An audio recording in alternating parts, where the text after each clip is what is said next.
The Radical. Fundamental principles of freedom, rational self-interest, and individual rights. This is the Yaron Brook Show. All right, everybody, welcome to Yaron Brook Show on this Thursday, October 3rd. Hope everybody's having a fantastic week. I'm in going to see doctor's mode and prep for the surgery that I'm having on my shoulder next week. I spent most of the day today at the hospital just doing all kinds of procedure stuff.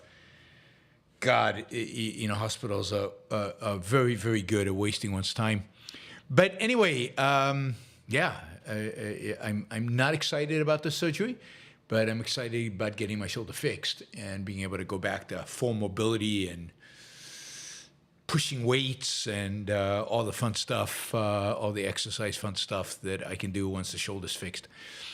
All right, let's see. Today we're going to talk about, I'm going to give you an update on what's going on in Israel, Lebanon, a bunch of stuff about the expected retaliation, Israel's expected retaliation. We call it a retaliation. I don't know. The tit for tat against Iran, where that stands. We'll talk about the port strike, breaking news just like 5 minutes ago. The strike is off, but we'll talk about that. Floods in North Carolina. You've seen some of the pictures. Pretty dramatic. And then there's the January 6th Jack Smith report that came out yesterday, a month before the election. Interesting timing, but also interesting content, really interesting content. Anyway, that's where we are. That's what we're going to be covering. We should, and of course, a reminder, you can shape the direction of the show by asking questions. The more questions, the better. The more dollars you put on the questions, the sooner I answer them. You can ask questions not in the chat. I don't answer those. Sometimes I do, but usually I ignore them. Using the super chat, dollar figure right down there. You can use that, and you can ask questions. So let's start off right off the bat with what is going on in Israel, and there is of course a lot going on. Everybody is still waiting to see what will be Israel's response. I mean, I find this way of fighting a war, I don't know, pathetic and ridiculous and a little suicidal. If you can be a little suicidal, can you be a little? I don't know. It's just insane, and it really is driving me crazy. What is the point? What is the point? Right? Clearly, Israel and the Iranians have been at war now for years, many years. They keep having ceasefires. They keep stopping. And Iran has used proxies. Israel has fought much of the war covertly. But now, twice, Iran has launched hundreds of missiles towards Israel, which, if they had been allowed to just land, would have caused hundreds, if not thousands, of casualties. I just don't understand it. This is exactly the point. Maybe this was the point a year ago, or 2, or 5, or 10, to end this. It's not an issue of retaliation. It's not an issue of you kick me in the shin, so I'll kick you in the knee, and then you can kick me in the thigh, and I can kick you in the balls. No, this is a bullet to the head. This is war. And war needs to be ended quickly, thoroughly, systematically. So no matter what Israel does in the days to come, and it could be weeks, I don't know what they're thinking, it's not going to be enough. It's not going to be justified. Israel needs to unleash hell on Iran. It needs to destroy as much of its nuclear capability as Israel can, assuming Israel can't get everywhere because of the depth at which some of these facilities are at. Fine, leave them, take out everything else.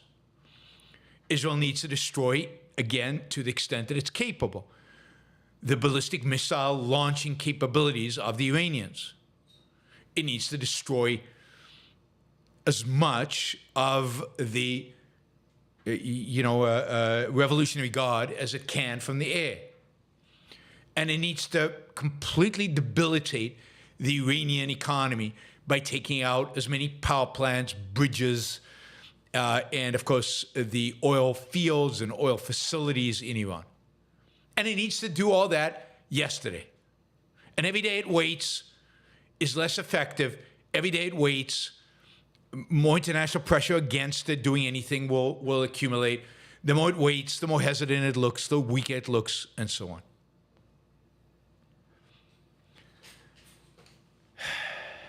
It's bizarre that Israel did not have a detailed, systematic plan on exactly how to respond to the latest ballistic missile launch. Of course, they shouldn't have needed to wait to respond. Now, the only excuse I can think for Israel right now is, so they had the plans. They should have had the plans. They knew exactly what they needed to do. They know where to send airplanes. They know what the targets are.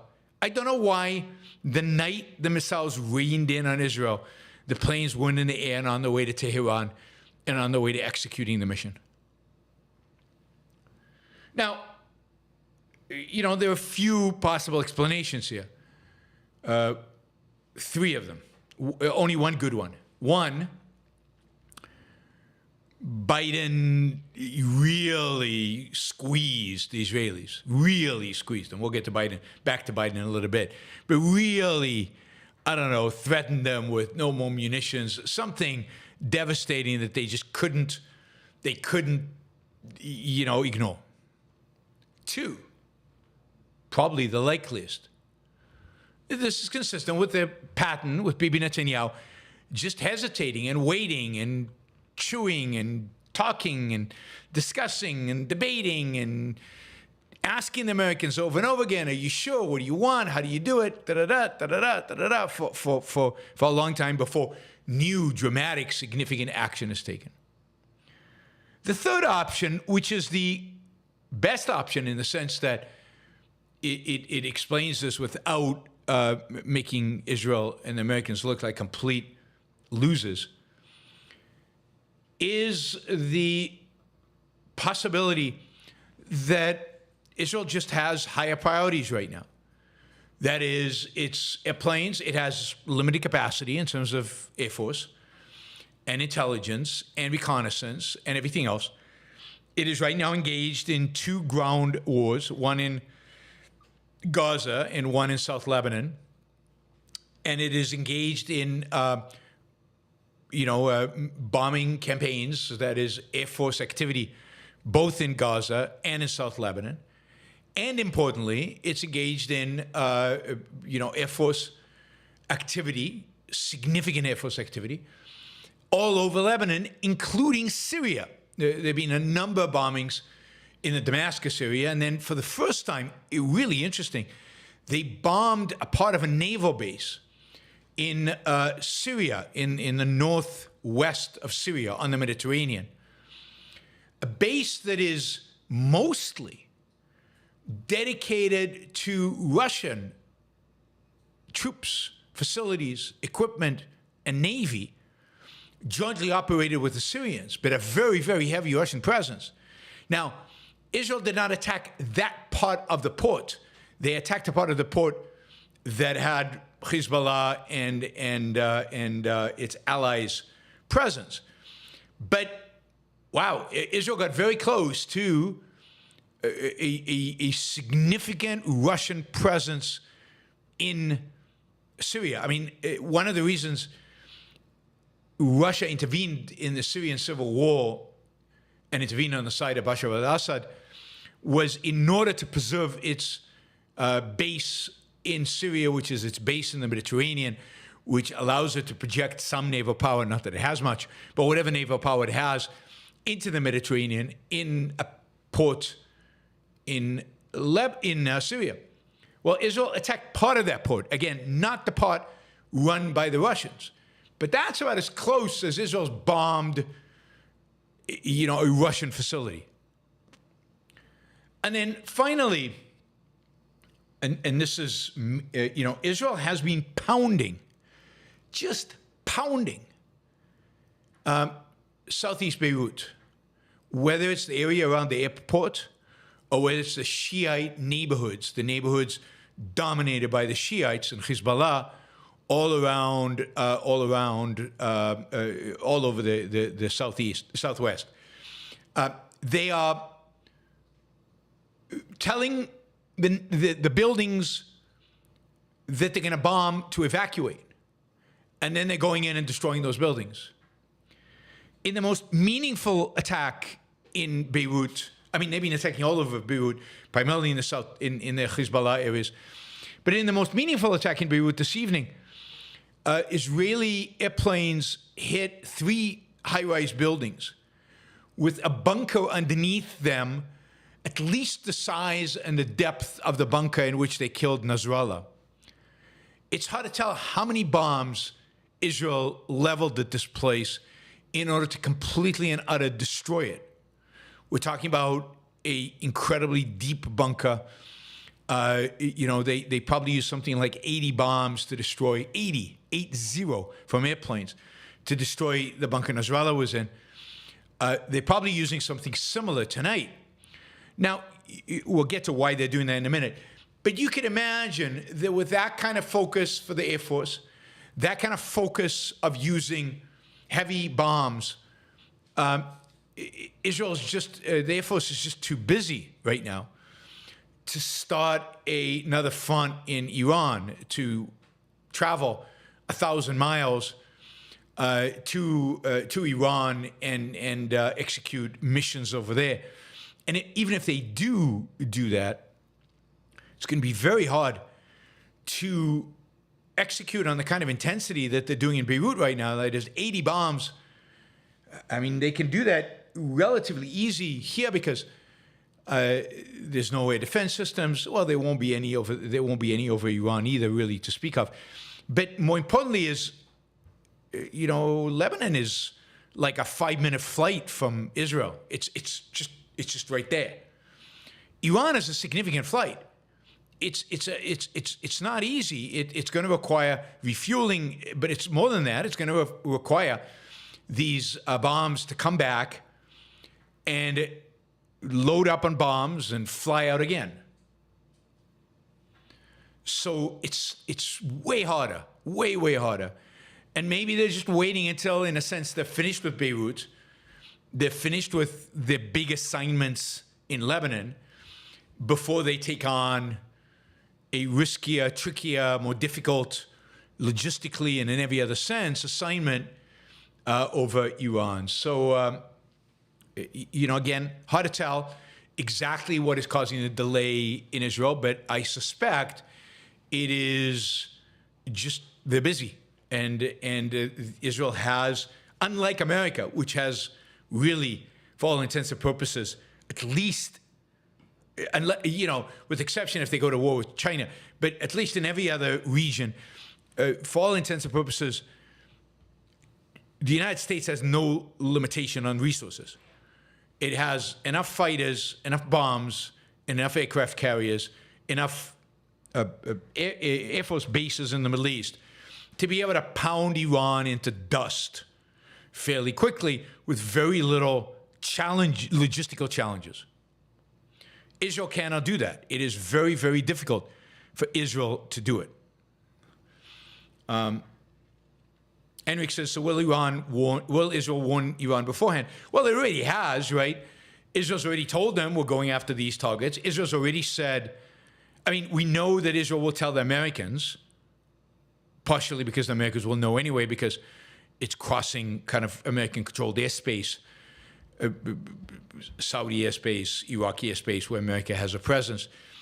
And as soon as the Israeli tells the Americans, the Americans will tell the Iranians. The Americans will leak it in a second, right? So Iranians will know when it's coming. One question is, why is Israel trying to destroy this underground bunker? It's already killed Nasrallah. What's it trying to do? Well, the belief is right now, and again, I don't have all the data. I don't have all the information, but at least from sources that I am reading, that I am hearing from, there's every reason to believe that in this bunker, in this very deep bunker, sits the new Secretary General of Hezbollah, Hashim Salifadin. So Israel is basically trying to liquidate the new head of Hezbollah like a day after he was appointed. And I think that will send an incredibly powerful message. You appoint them, we knock them off. You appoint them, we destroy them. And if we need to drop 80 bombs in order to get deep into your bunkers, we will. And we know where you are. You cannot hide from us, right? You think your bunkers are secure. You think you don't have spies. But we know everything about you. We're tracking everything you're doing. We have, obviously, Israel has spies in high places, but it also has the kind of electronics surveillance where it knows where they are. Now, it is a little bit bewildering, and this is typical Israeli, right, that they let the residents of the buildings know to evacuate. How do they know that this guy didn't evacuate when the building's evacuated? You'd think he would. Maybe they were waiting for him outside. I don't know. I mean, you don't usually let them know when you've got a high value target to destroy. So it'll be interesting to find out if at the end of the day they really do get Salafadin, who I hope they do. I hope he dies another slow, agonizing death at the depth of the bunker. But we won't know probably until later tonight, unless there's breaking news, or maybe even only tomorrow. But that is assumed to be the target of the current attack. Let's see, what else do we want to say here about what's going on? Yeah, I mean, what is there to say about the Biden administration? I mean, they are such cowards. They are so just disgusting. So here's Biden today getting on a helicopter, G7 something meeting, and he's asked, "Will you support Israel attacking the Iranian nuclear facilities?" And Biden, instead of ignoring it or not answering or being vague and ambiguous, which is what you do if you're a, I don't know, second-rate,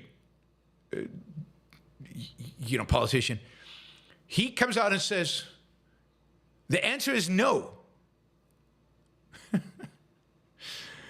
No, he will not support Israel attacking Iran's nuclear facilities.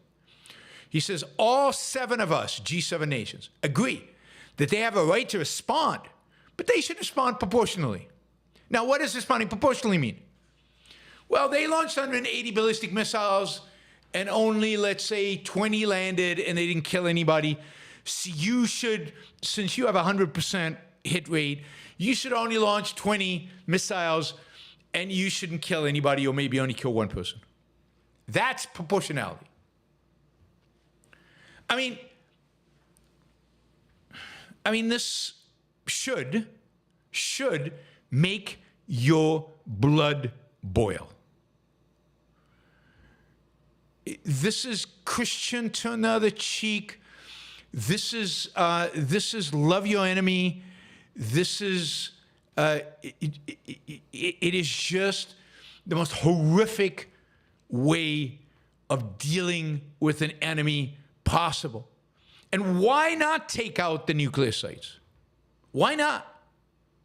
Because Iran will be upset if they do. I mean, by some rumors, the administration, I think Biden actually said that it was okay to strike the oil fields, the oil facilities, but not the nuclear sites. Doesn't make any sense to me. By the way, oil today, because he said that, a barrel of oil today went up 5% in the markets in anticipation that Israel will actually do that because Biden's encouraging them to. But Well, why do that and not the nuclear? What is the logic there? This guy is bonkers. I mean, first of all, I don't know who knows who's running American foreign policy, because it's clearly not Biden. He's just not there enough. Just watch him on television answering these questions. But how could this be the pressure America's putting on Israel? And how can 180 ballistic missiles, after last time they launched 300 and Israel launched 2? How is this possible? I mean, this administration is, when it comes to foreign policy, with the exception of Ukraine, the most cowardice, pathetic, administration I've seen. It is just being absurd and ridiculous. And there's no reason to think Kamala is going to be any better. Indeed, there's every reason to believe she might be even worse. I mean, don't bomb the nuclear facilities. And be proportional. I mean, the whole point in war of good versus evil is for the good to be disproportional. For the good to basically annihilate. I mean destroy. I don't mean annihilate the people, but destroy the regime of the evil as quickly, as effectively as possible. And Iran is just ready for this because the people don't want this regime. And the only reason it's not happening is because the Biden administration and the G7 nations and the West more broadly are unbelievable, unequivocal, pathetic, altruistic cowards. Cowards. And the people who suffer are the Israelis and the Iranians. And the rest of the West will suffer too in the future. You could argue they already are with the Muslims, the Muslims within their countries. The tougher Israel is, the more unequivocal its victory is, the more pacified the Muslims in Europe will be. God, I mean, this is so anti-American. It is so non-American. It is so, French. Let's just surrender. That's what Israel should do. Israel should just surrender. It could win, but why even bother? Right? It's wrong to win. It's immoral to win. It's not practical to win, according to the pragmatists. So why Israel should just surrender?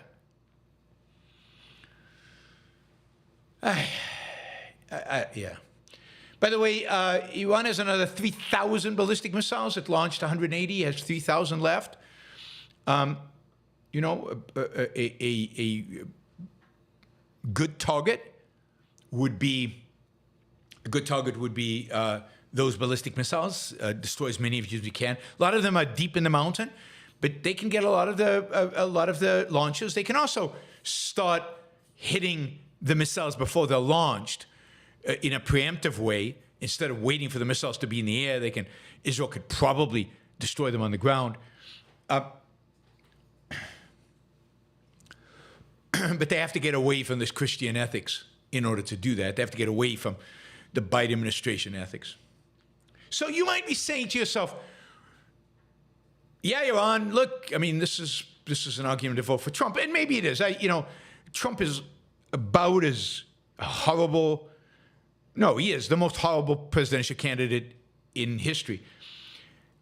But look, in Israel, Iran, this looks good. So Trump took a question from the press about Iran in Milwaukee.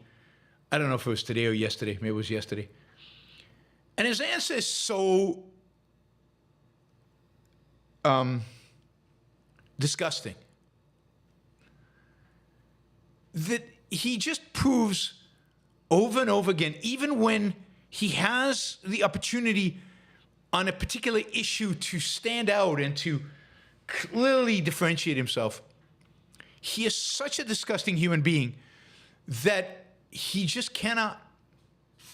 So, and a reporter asks him, and look, I listened to this because I didn't really believe what I read. I actually had to listen to the actual comments. And I could play it for you. Should I play it for you?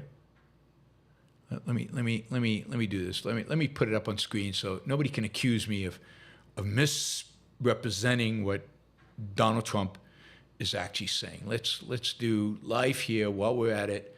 Let's do an actual capture of this. All right. So okay. Why is it showing me that? Okay.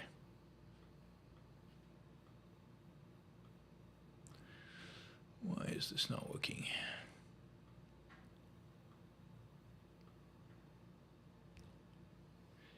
Oh, I locked it. All right. One second. Give me a second. There it is. There it is. Right there.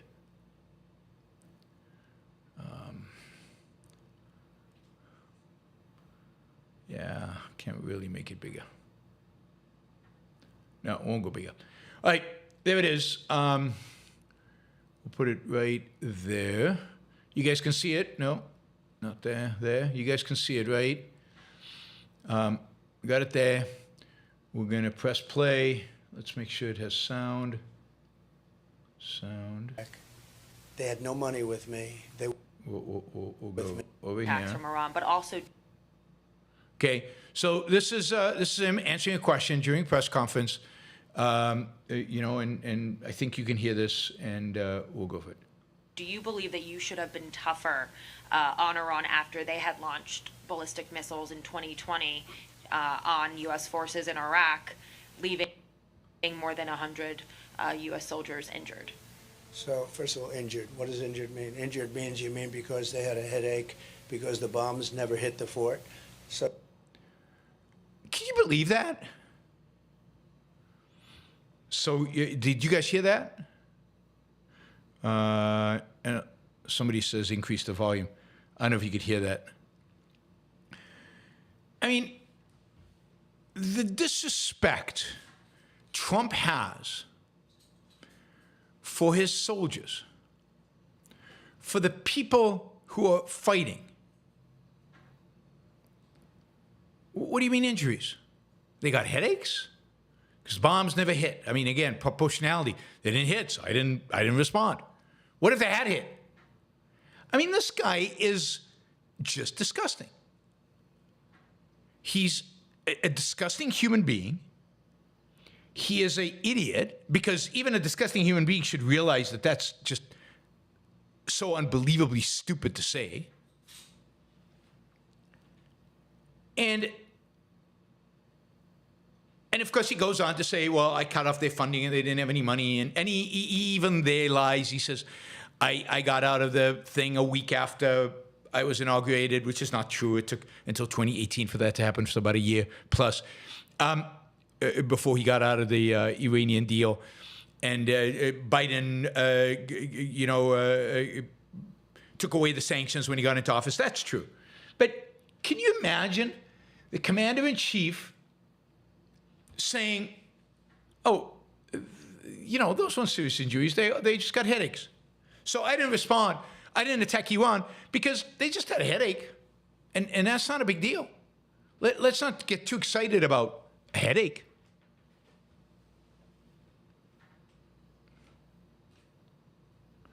Okay, which one of these monitors is suddenly in the picture? It shouldn't be in the picture. That's better.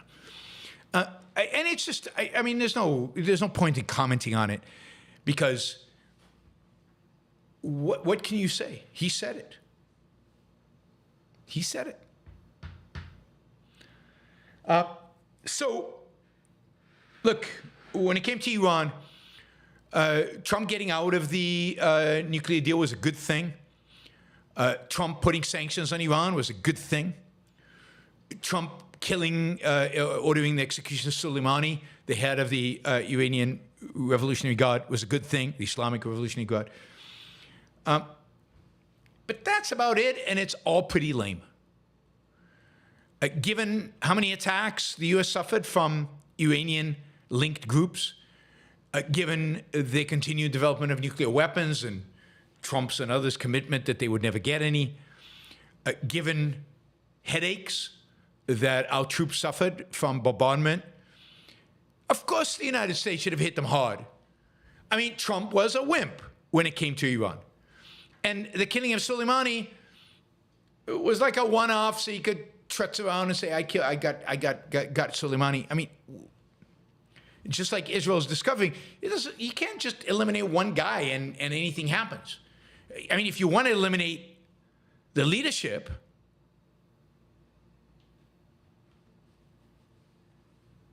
then you have to do it the way Israel's doing it. You have to eliminate the entire leadership, including the guy who was number 2 and now becomes number 1 within less than a week of killing the number 1. By the way, you noticed in Nasrallah that Hezbollah has not had a funeral for Nasrallah? I mean, this was supposed to be the funeral of the century, given how important Nasrallah was. And there's been no funeral, no big thing, no big event. Because of what is going on and because the leadership is afraid to stick their nose out of a bunker because they might lose the nose and the rest of their head with it. So anyway,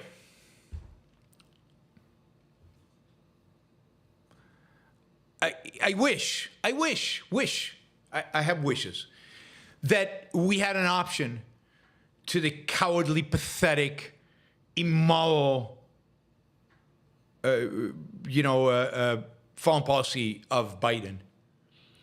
But the reality is that, maybe on some narrow issue, Trump might be better, but on broadly, he's just a nut. And he's a disgusting human being who does not deserve to be president. So,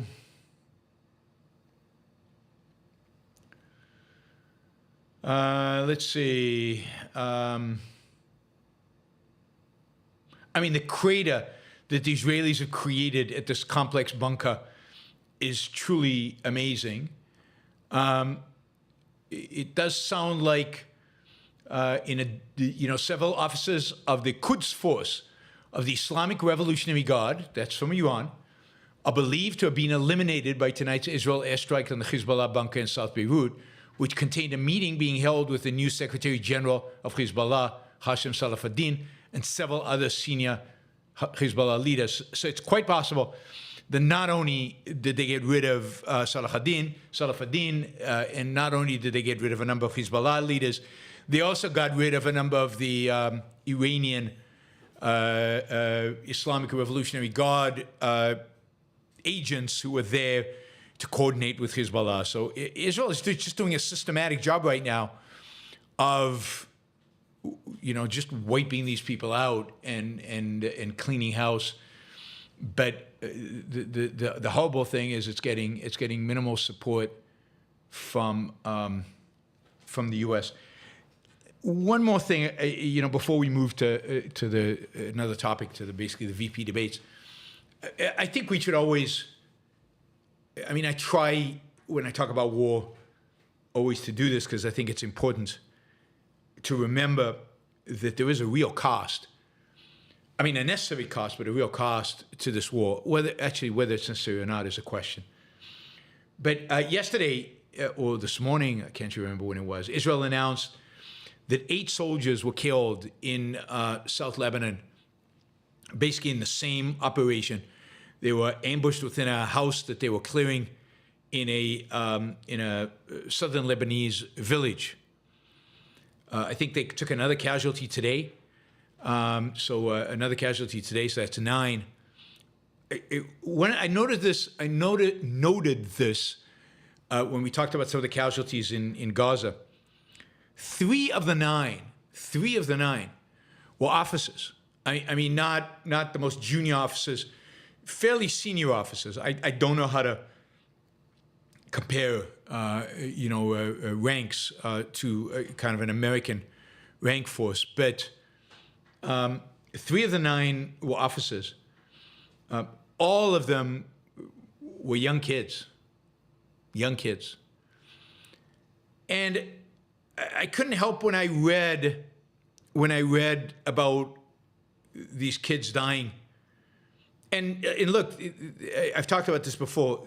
The Israeli soldiers are, unbelievably brave and unbelievably courageous, and they're doing an amazing job. But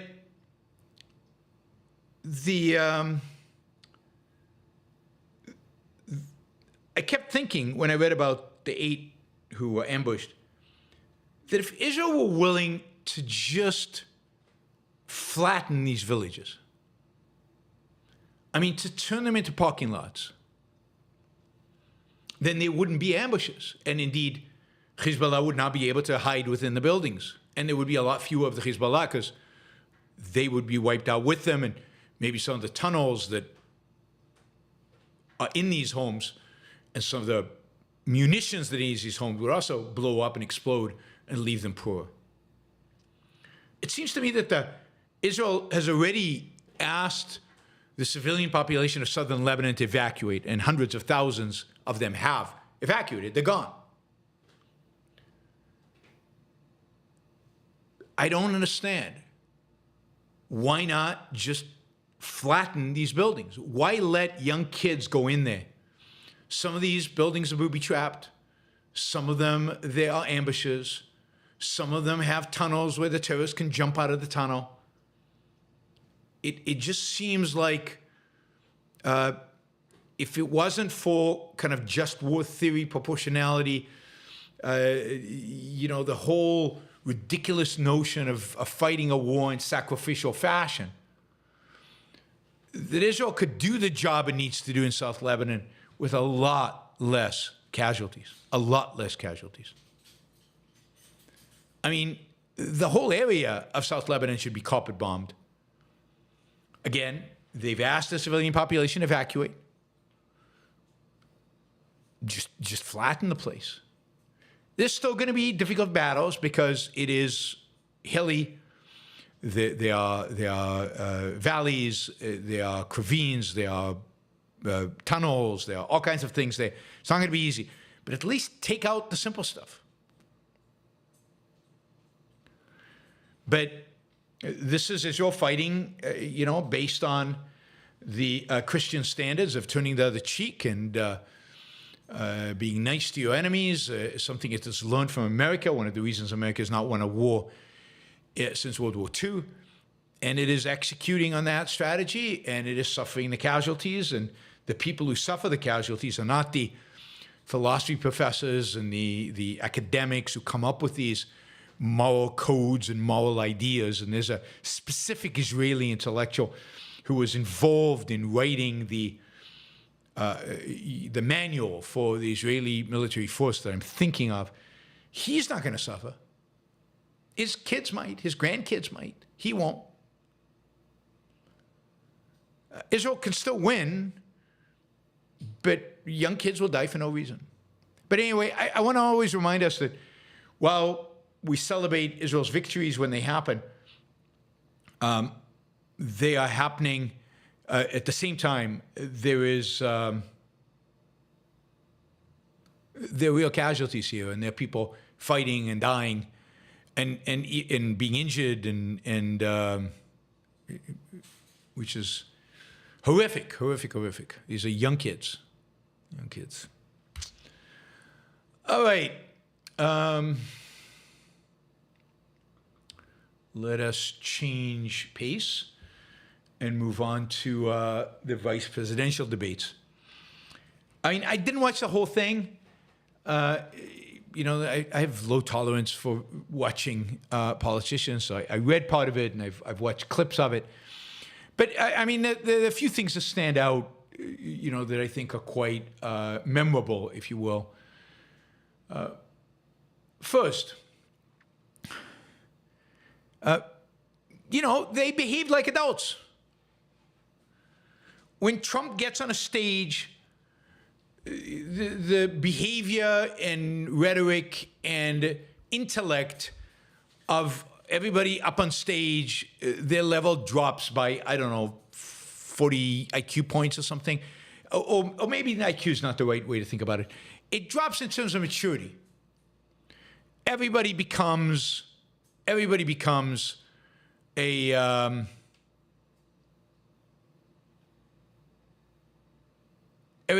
dumber.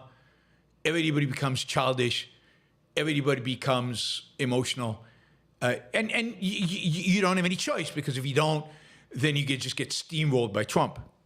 And they're all middle schoolers at best, 5-year-olds at worst. I mean, Trump and Waltz were adults at least. They talked about issues. They were mostly calm, thoughtful. Well, I mean, let's not exaggerate, but calm, completed sentences, had something to say about issues.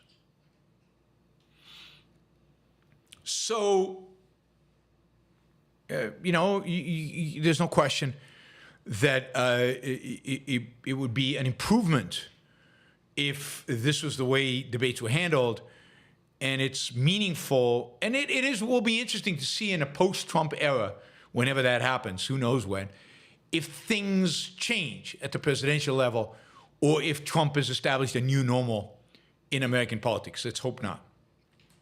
So that's one. Second, the debate showed, I think unequivocally, that Vance is everything I've always said he is. He's super smart. He can be articulate. He's sharp and quick. He might be the most dangerous politician in America. So, he's slick and sharp and quick. No question about it. Waltz is just a buffoon. I mean, not a idiotic buffoon, right? But he's just not. He doesn't have it. He's just not as smart as Vance. Vance can run circles around him. Vance was confident and good at, not answering certain questions, at ignoring them and weaving. And I think he came across well. I think if this is how he presented himself more often, he would be quite popular, which is what makes him so scary.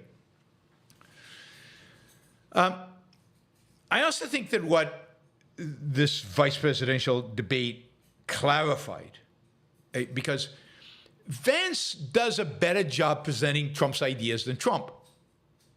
So you actually get Trump's ideas with clarity and with a certain confidence and certainty, and without the hyperbole and the emotionalism and the freaking out and the craziness. You just get the ideas.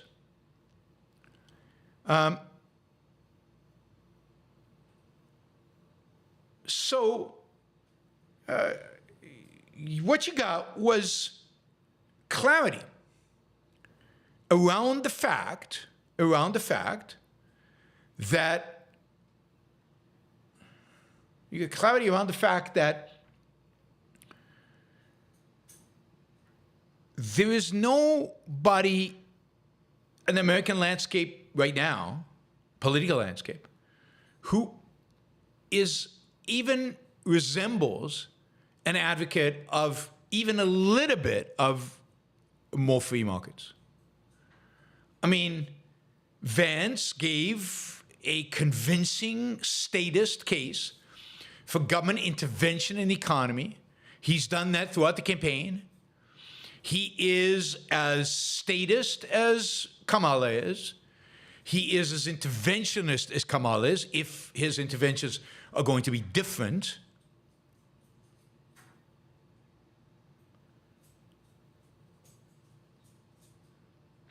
And it is he made it very clear that the Republican Party no longer is pro-markets. The Republican Party is no longer pro-trade.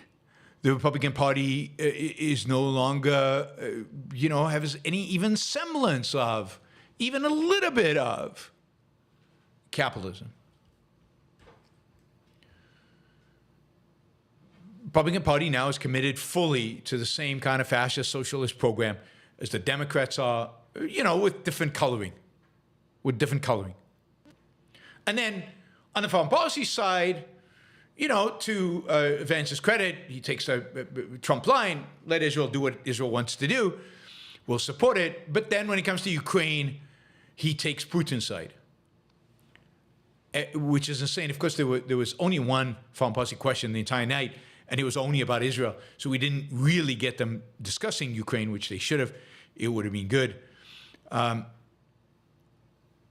So it was, vice presidential debates don't really matter.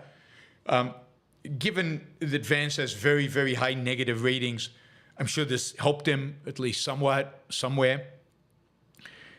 But it doesn't matter. The reality right now is that this race is tied. It's a coin flip. It's going to depend on voter turnout in 7 swing states. You really start having to think about, and I know this is going to be very unpopular, but you really have to start thinking about, does the Electoral College really make sense? That's a debate for another time.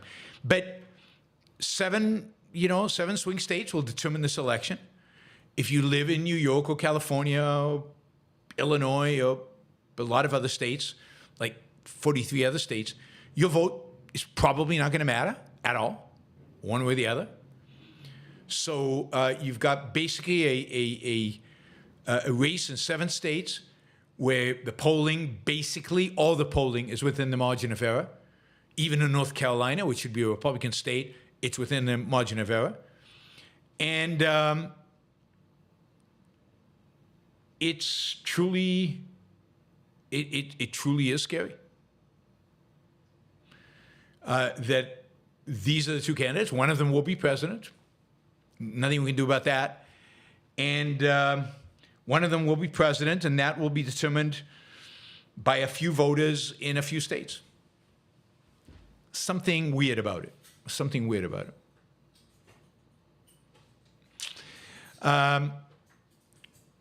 Anyway, Vance is articulate and smart, but still has horrible ideas. And is, as we know, because he's flip-flopped on so many of those ideas, is quite a power luster. And he and Josh Hawley, I still say, I've said this for now 2 years, are the most dangerous politicians in America. They are super dangerous. They're stupid statists. And they would grow the state, and they would grow the power of the state on the right. And even though they might have some good ideas, Vance, about Israel, I'm not sure what Hawley's views on Israel are. The rest is so bad, it doesn't really matter that he's good on certain things. I mean, Hawley is much worse than Trump because Hawley is more radical than Trump on the issues. More radically bad than Trump on the issues, and much smarter and more competent than Trump in terms of bringing his ideas to fruition.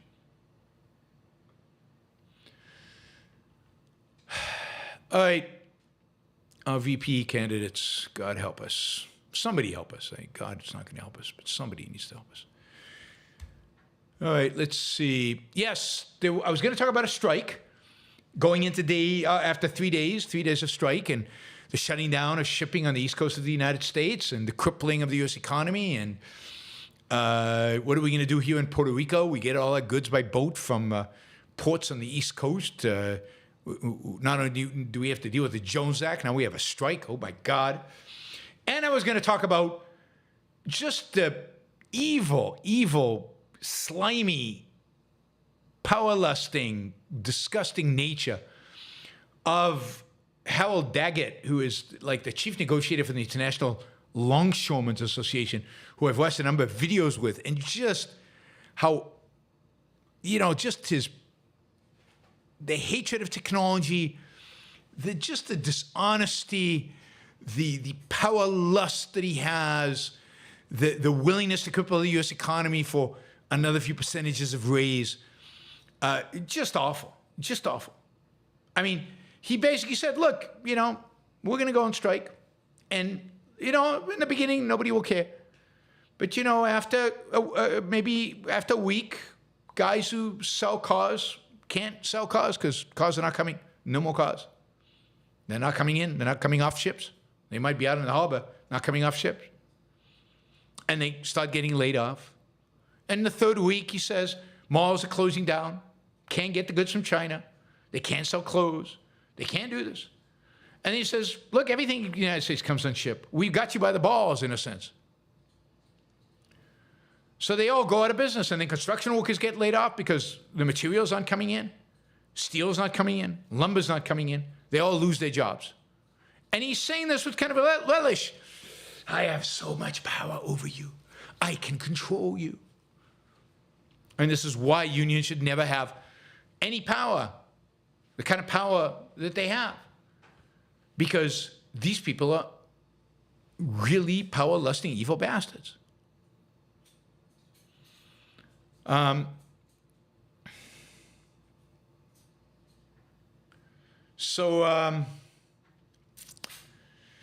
Biden, before an election, is not going to implement Taft-Hartley, which basically forces them, would force the union members back to work, because he's not going to piss union workers off just before an election. Kamala Harris announced that she supports the workers in the strike, and that all happened today. And then this evening, like 3 minutes before the show started, I get a story from the Wall Street Journal that the strike has ended. Basically, they've cut a deal with the ship owners and the, port owners and whoever. The longshoremen are going to get a 62% pay raise over the next 6 years. It's a pretty good pay raise, guys. It's a pretty good pay raise over the next 6 years. So not as high as longshoremen wanted. They wanted 70-something%, but not as low as originally the employers wanted, which was closer to 50%. They got 60-something%. And they're going to go back to work, and then they're going to start negotiating about all the other terms of the new contract, including what I think is much, much, much, much more important than much, much, much more important than wages, and that is tech. That is, will they allow new tech into the ports, or will we be Luddites? And God, the stupidity of it is unbelievable. Just to give you an example, in Sweden, like socialist Sweden, we're told, right? Sweden is very heavily unionized. But the difference is, for whatever historical reason is, that the unions in Sweden are much more, they know economics. They understand that if you ban technology, productivity goes down and they suffer. I don't know why Swedish unions are more economically literate than American unions are. But if you ask a union leader in Sweden, are you afraid of new technology? This is from a New York Times story. They will answer, no. I'm afraid of old technology. This is from the Swedish Minister for Employment and Integration. The jobs, quote, the jobs disappear.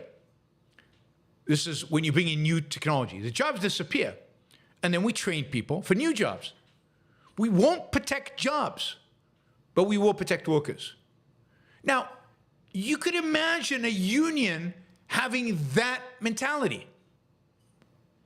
We'll raise dues, we'll do all this, and we'll invest heavily in job training. And when you lose a job because of technology, and you will, we are committed to helping you train for your next job. Now, wouldn't that be just a beautiful thing if that happened? Now, I am curious. Maybe I'll have to ask somebody, maybe Johan Norberg, who's in Sweden.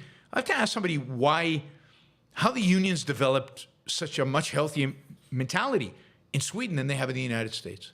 I just don't know. But here, we hate technology. We will cripple the country. We will destroy everything because we hate technology. And in Sweden, the mentality is, no, we love technology. We hate old technology. We want new technology because they know that as you bring in new technology, wages go up because productivity goes up. And it's opportunity to get retrained for the new technology.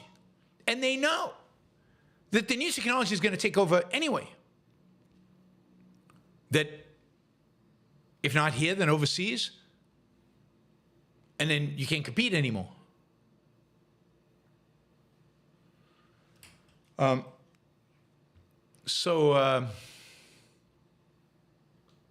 Yeah, it truly is stunning how anti-life, anti-human,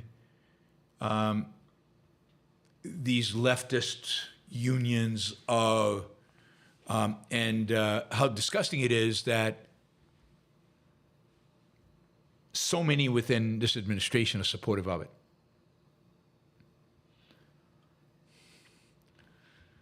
All right, let's see. Yeah, so 62% over 6 years, automation to be decided in the future. In the future. All right, what do we want to say? Port strikes, floods. I mean, not a lot to say here, but you've seen the floods in North Carolina, pretty devastating. Just amazing. The power's gone out. Dams have collapsed. Flooding everywhere. People have been killed, and it really has devastated the Appalachians, the southern Appalachians, and other parts of North Carolina. It's sad to see the destruction. Of course, it's because we lived in an industrial society that uses carbon fuels that makes it possible for us to survive such storms and the casualties not be dramatically worse. But you know, it is still pretty amazing, kind of the devastation that can hit. One of the things I've heard is that, you know, most of the dams in the United States now are on average, I think dams in the United States on average 60 years old. They were built to last for 50 years.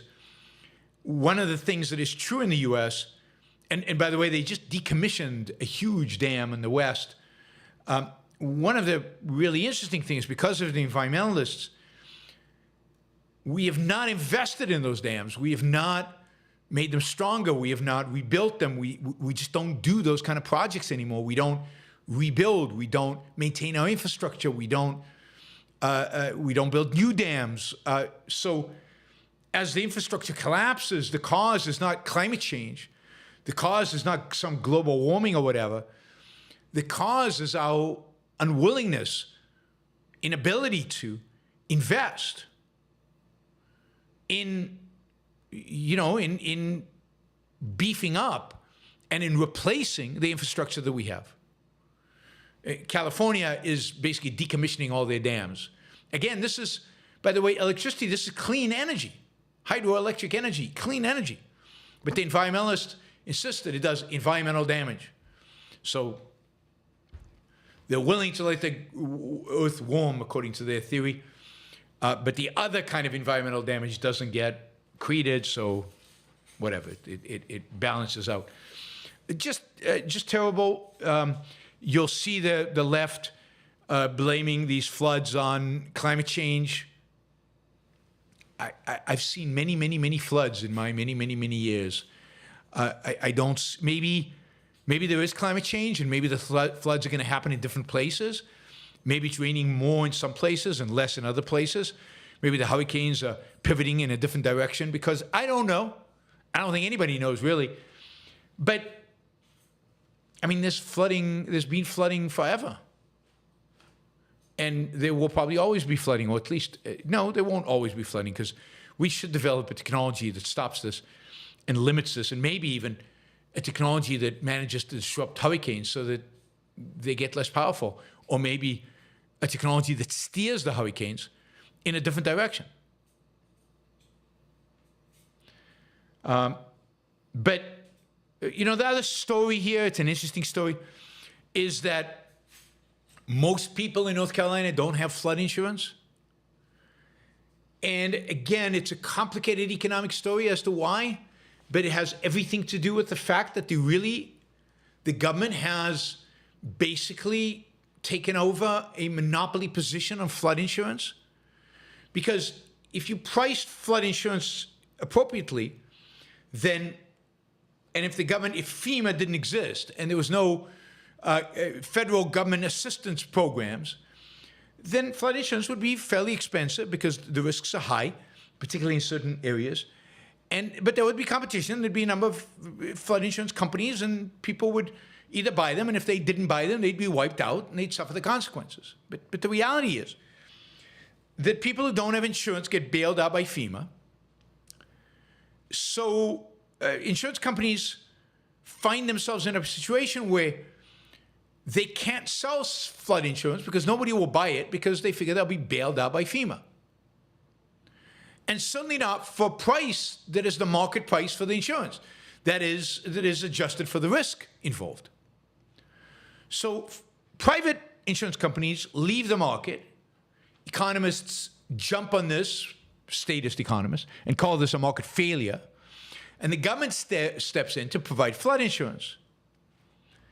But people still don't want to buy it, because why buy flood insurance when the government's going to bail me out even if I don't buy the flood insurance? Same thing, by the way, about earthquake insurance in California.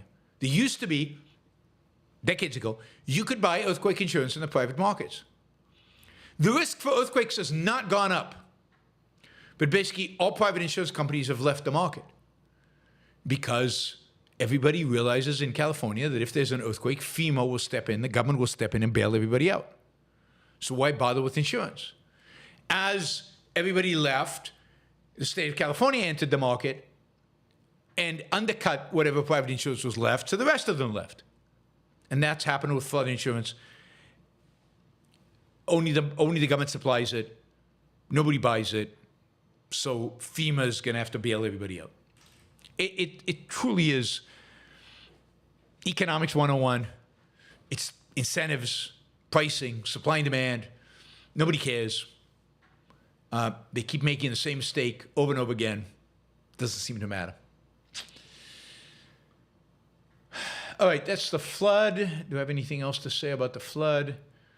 No. Okay, so final story is, so Jack Smith, the special prosecutor in the two Trump cases, in the documents case and in the January 6th case, today filed a 180-page brief describing all of Trump's sins related to January 6th in an effort to make the argument that this is what do you call it? This whole case does not fall under the immunity because it's not part of his what you would consider his job as president, and that this should proceed to trial. Now, Jack Smith knows that if Trump wins, this case is dead. He's fired, and the case is dead. So, and he knows that if Trump loses, he can file the case then. So there's no question in my mind that he submitted this 180-page dossier today, a month before the election, in order to remind the world of January 6th in the hope that it would sway some voters. You would hope. So it is political. I think that's pretty clear. And you know, I can't blame him, but it is political. But what the dossier actually says is factual. I don't think that's, you know, that questionable in terms of what it actually says. And it's pretty damning. It basically shows Trump not caring, not doing anything to prevent the riot, not doing anything to try to protect the people who are in harm's way. When he's told that, Pence has to hide, is hiding, he goes, so what? He doesn't really care. he tweets at some point, right? Attacking Pence in the midst of the riot. He tweets from his own phone while he's alone, nobody's around him. Personal tweet about how Pence is a coward for not doing his bidding, not doing Trump's bidding in trying to, I don't know if overturn the election, but at least throw the election into complete mayhem. Everybody around him told him he'd lost the election. Everybody around him told him there was zero evidence that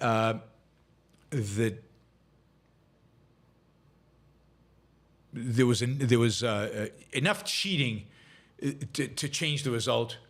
It didn't matter to him one bit. At some point, he is said to have told Ivanka and Jared Kushner, quote, "It doesn't matter if you won or lost the election. You still have to fight like hell." What the hell is that? They just invented stuff. A lot of these numbers that you know about non-citizen voting or this voting or that voting, just made up out of thin air, and they admit it, right? So the whole thing, right? He's making fun of Sidney Powell while she's representing him, and he's encouraging her to go out and continue the conspiracy theory BS. It's just, there's a call to Steve Bannon the day before January 6th, and talking about all hell breaking loose on January 6th. So, and then there's a bunch of forensic evidence that they would show in trial. So, this is to remind us that the President of the United States, whether he intended for a riot to happen or not, was quite happy that it happened, did nothing in his responsibility of commander-in-chief to stop it, to prevent it, that he relished it, celebrated it while it was happening, and put as much pressure as he could on the vice president to do something unconstitutional. And for 2 months, worked to pretend and to undermine the integrity of the election, making up stuff and causing a big chunk of the American people to believe that the election was rigged and could be rigged in the future, with who knows what consequences for the future of this country. This is a man who should not be president. Put aside the issues, this issue, that issue. He does not deserve to be president. He's not qualified to be president. He is a danger to the constitutional nature of this republic, to the extent that we still are a republic.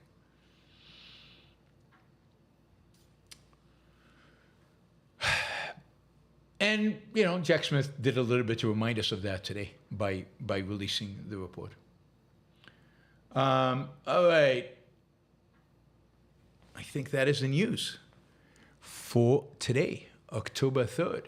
I've got some other items. We've got the first female president in Mexico, crazy leftist, really, really dangerous woman with a lot of power because she has a supermajority in the Senate in Mexico. That's not good. Plus, she's committed to appeasing the cartels. What else do we have? There was one other item. What was the? Yeah, real estate is still in trouble. Just a note that the Chrysler Building, the iconic Chrysler Building in New York, right, is there's one company that owns the land, and then the building is owned by a separate company, and they lease the land from the landowner. Well, the company that owns the building is basically in default. They have not paid their rent for the land. And the company that owns the land is taking possession of the building. Just a little sense of kind of the real estate challenges that are happening in New York. On the other hand, new buildings in New York, the new office buildings that have gone up in New York, really high quality, state-of-the-art office buildings, are full. full to capacity. It's the older buildings that are going to be challenged to get the rents, challenged to get the occupancy, and it'll be really interesting to see what is going to happen to iconic buildings like the Chrysler Building as this real estate crisis continues, commercial real estate crisis continues in the United States. All right, we can close this window. Let's see. And says, wait till you see Harris in action. Yeah, I mean, I'm not looking forward to seeing Harris in action. She's a disaster. But yeah, she's in terms of character, in terms of disregard for the institutions of the American government and the system and elections, she is so much better than Trump. On issues, she's worse on several issues. But Trump is bad on the issues too. So it's not like Trump is this laissez-faire capitalist great guy on the issues, and it's just his character that I hate. It's that he's terrible on the issues. I mean, he would devastate the U.S. economy if he executed on his plan. I think his economic plan is dramatically worse than Harris's. And Vance reasserted his commitment to that plan in the VP debate. All right, everybody. Thank you. We are a little behind on the super chat, so just a reminder to ask questions, particularly if you can do $20, $50, $100 questions. That'd be great. We need to kind of catch up a little bit. We've got some catch up to do here.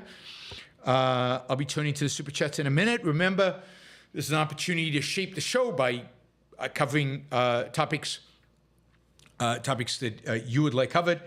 It is also a way for you to show value for value, trade a principle. We've got 160 people watching live on YouTube right now. Wes, thank you for the $50 sticker. You can also do stickers. That's right. You can do stickers, which doesn't require you to come up with a question, just to support the show. And finally, what else do we want to say? Yeah, I mean, reminder to everybody that they can support the show monthly on Patreon or on yaronbrookshow.com/membership, which is PayPal. So there's a variety of different ways. There will be a new website going live very soon.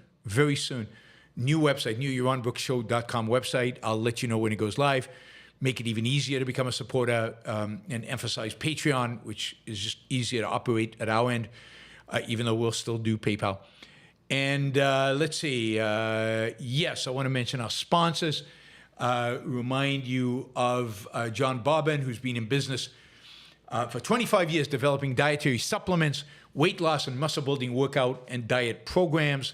He's got a YouTube channel, PhiLife, PhiLife, where he teaches people how to take ownership over their health and fitness, make more rational decisions about your overall health. He's trying to take all the information out there from Attia and Huberman and Roundup, Patrick, and on and on and on. There are 1,000 of these influencers out there, trying to synthesize it all and give you tips to apply them to you, by testing rather than guessing. Testing on yourself. What works, what doesn't. So go check him out. PhiLife. PhiLife on YouTube and subscribe to his channel. Alex Epstein, the #1 world expert on all things climate change, fossil fuels, energy, environmentalism more broadly. You should follow him. Go to alexepstein.substack.com, alexepstein.substack.com. Follow his talking points on issues of the day, particularly now as we approach the election.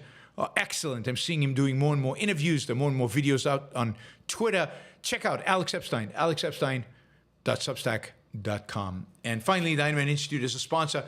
They're right now taking scholarships for the Ayn Rand Conference in Austin, Texas at the end of February, where you'll be able to take classes from Greg Salmieri and Ben Baer, taking a deep dive into objectivism, giving you a taste of the Ayn Rand University. So they're looking for students who would like to apply for scholarships. All expenses, I think, covered, flights and tuition and everything else.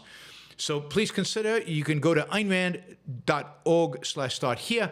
Also, up on that site is information on how to apply for scholarships for the Australian conference in Brisbane and for the conference in Berlin in March in Europe. So go up there, apply for the scholarship, tell them that you came from the Yaron Brook Show, or just go to aynrand.org/start here, and they'll know you came from my show, because I think that's the only purpose of that website, is for people from the Yaron Brook Show to go over there.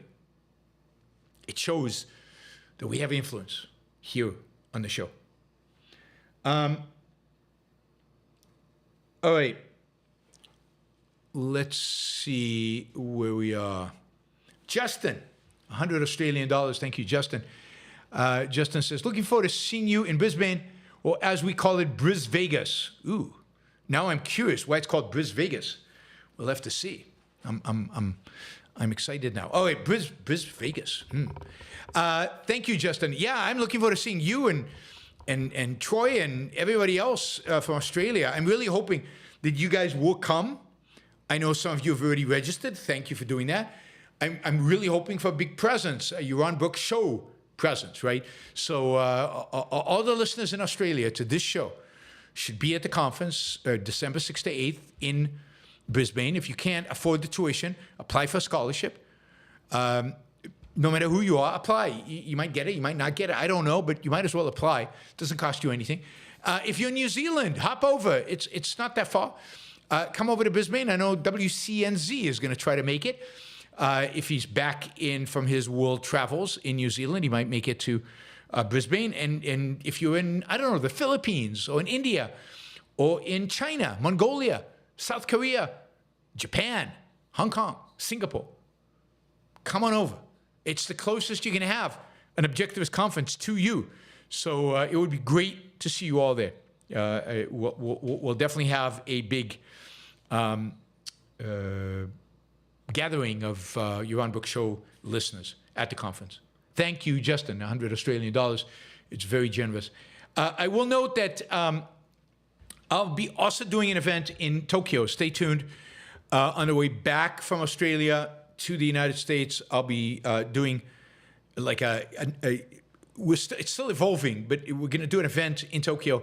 We're going to celebrate the publication of the Romantic Manifesto in Japanese.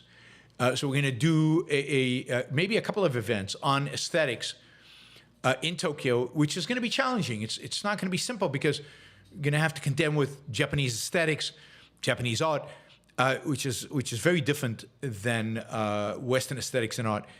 And so I encourage you all to, if you are in Japan, to stay tuned. Stay tuned. I'm excited about this possibility. These events. They're going to be a lot of fun. There's also going to be events all over Europe in November. 7 different events in Europe. Let me just see if I can tell you where, just so you have a heads up and you know to wait for it. This is all last week in November and first week in December. So we're talking about Porto and Lisbon, 2 Portuguese cities. Porto, Lisbon. After Lisbon, we're going to Düsseldorf in Germany. And from there, I'm doing a debate at Cambridge University. Should you privatize the NHS? I say yes. So there's going to be a debate at the Student Union at Cambridge about privatizing the NHS. Then from Düsseldorf, we're going to go to Amsterdam. Gouda. We're going to do an event in Gouda. So I hope you guys, all you guys in the Netherlands, can come to the event in Gouda, where I think I'll be talking about Israel. And then from Gouda, I'm going to fly to Oslo. And we're going to do really half a day event in Oslo. It's going to be a lot of fun. So we're going to do a talk on the rise of authoritarianism in Europe, and a talk on aesthetics and its connection to the rise of authoritarianism in Europe. And we're going to have an opera performance, like some opera singing, like just to break things up a little bit. And it's in dinner, and it's just going to be really fun. So that is coming to Norway. Norwegians. I know there's a bunch of you out there, although it's pretty late in Norway right now. And so I'm excited about that. Then from there, I'm flying to Berlin, and we're going to do a Berlin event, kind of getting you fired up before we have the big Ayn Rand conference in Berlin in March. And from there, I'm flying to Australia, to Brisbane. And we're going to do the conference in Brisbane and also some events in Sydney. Again, more information to come. Definitely come to the event in Brisbane. You'll see me and Nikos and hang out. But then if you live in Sydney, there's also going to be a bunch of things going on in Sydney and happening. So keep the Monday and Tuesday after the Brisbane conference free to attend an objectivist marathon in Australia. We'll have Friday, Saturday, Sunday, Monday, Tuesday of objectivist events in Australia. Exciting. All right. U.S. dates. I will be in Nashville. God. All right. Let me pull out a calendar because I should let you know about the Denver event, which I keep promising to advertise and I keep forgetting. So I will be in Nashville. If you live in Nashville, in the Nashville area, I will be in Nashville on, come on. I'm waiting for Apple to bring out the new Macs with the M4 chip, the new Mac Mini, because my Mac is, I'm pushing it, but it's an old Mac, and I need a new one. Anyway, we're going to have an event. First of all, Vanderbilt University, lunchtime on the 6th of November. That'll be a FedSoc event. It'll be a talk on the evils of unlimited democracy. And then in the evening, we will have a talk to the Bastiat Society in Nashville. Again, there'll be more information about this, and it will be open to the public. And that talk will be, wait a minute, maybe that one's on the evils of democracy. Anyway, I'm not sure what the talk's on. To be determined, but we've got two events, both on the 6th of November in Nashville. Then on the 7th of November in Denver, there's going to be an evening discussion. Beyond the ballot, this is 2 days after the election, beyond the ballot, it'll be me and Dr. Tom Kranzwetter, who is a really good guy, not an objectivist, but really, really good on founding fathers, founding principles. I don't have location yet, but it is, let's see, do I have the link? As I said, I will post a link to, this time I will do it. I will post a link in the comments section or in the description of this show today. Underneath here, I will post a link to that event. You can already sign up. They're already taking sign-ups. It would be great to have you there. It's going to be probably 70, 80 people in the audience, I hope. I think we've got about 50 signed up already, so space is running out. But I'm hoping we can get another 20. Maybe some of you will come. And, we'll talk about the election, and we'll talk about what the future holds, and we'll try to be positive. I promise. I promise. I'm going to try to be positive. And on Friday, I'll be speaking at Leadership Program of the Rockies. And then from there, this is all like 4 weeks after my surgery. From there, I'm flying to Brazil. So those of you in Brazil, heads up. I'm expecting to do talks in Porto Alegre, in São Paulo, and in Vitória. So Porto Alegre, São Paulo, and Vitória. And then home for a week, and then Europe. So that's my schedule this fall. Haven't done that much. Well, I mean, I've done a lot of traveling, but not that much traveling. I did a lot of traveling for travel's sake this summer. This is work's sake. All right, let's jump into the questions, and we're still behind. Thank you, Jeremy, for the sticker. Thank you, Enric, for the sticker. Again, Wes, thank you for the $50. Yeah, we've got a few people. Mary Aline, thank you for the sticker. Gail, thank you for the sticker. Stephen Kreisman, thank you for the sticker. But Donna, thank you for the sticker. But we could be doing better. We need to be doing better. We need to do better. So please consider participating, and value for value. Many of you have not done a super chat in a long time, maybe even have never done one. You can do it $2.99. You can do $1.99. You can do it 99 cents if you want to. All right, let's start with Andrew. Andrew says, thoughts on this connection between statism and Bibi's timidity.